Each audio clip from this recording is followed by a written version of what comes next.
اعوذ باللہ من الشیطان الرجیم بسم اللہ الرحمن الرحیم ابتدا رب العالمین کے نام سے ابتدا رب العالمین کے نام سے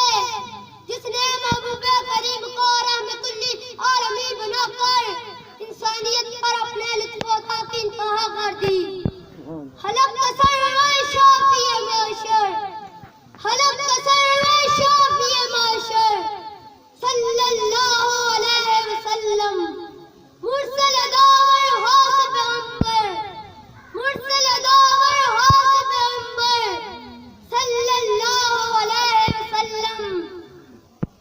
صاحب صدر معزز سادہ کرام اور میرے پیارے ساتھیوں السلام علیکم ورحمۃ اللہ وبرکاتہ۔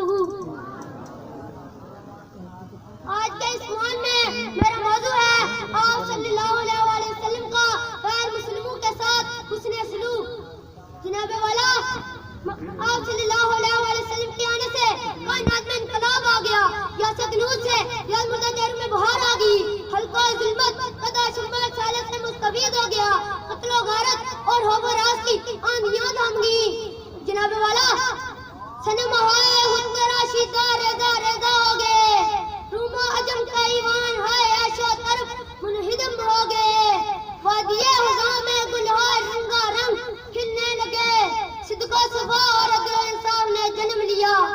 بندہ صاحب و محتاج و غنی سبھی ایک ہوئے،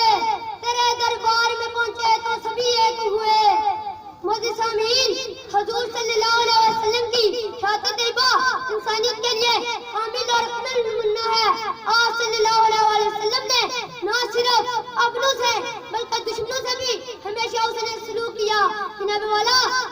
مکہ والوں سے بڑھ کر کون دشمن ہو سکتا تھا، جنہوں نے 13 سال آپ صلی اللہ علیہ وسلم پر ظلم ڈھائے اور ایک ماہ بھی سکھ کا سانس نہ لینے دیا۔ یہی نہیں بلکہ آپ صلی اللہ علیہ وسلم ہجرت کر کے مدینہ تشریف لے گئے، وہاں بھی دعا بول دیا۔ لیکن جناب والا وہ بدترین دشمن جنگ بدر میں جب قیدی بن کر آتے ہیں تو آپ صلی اللہ صحابہ کرام ان کو قتل کرنے کا مشورہ دیتے ہیں، لیکن میرے نبی رحمت صلی اللہ علیہ وسلم نہ صرف اس معاف کر دیتے ہیں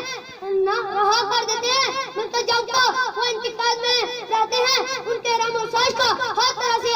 رکھتے ہیں۔ جناب والا میرے نبی صلی اللہ علیہ وسلم کی سیرت ایسے واقعات سے بڑی ہے۔ جب آپ صلی اللہ علیہ وسلم مکہ سے ہجرت کے 9 سال بعد اے فاتح کی حیثیت سے مکہ میں داخل ہوتے ہیں تو آپ صلی اللہ علیہ وسلم کا چچا ایمان کا طلبگار ہوتا ہے، تو آپ صلی اللہ علیہ وسلم نہ صرف اسے معاف کر دیتے ہیں بلکہ اس کے گھر کو دارالمان قرار دیتے ہیں اور اپنے دشمنوں کو عام معافی کا اعلان فرما دیتے ہیں۔ جناب والا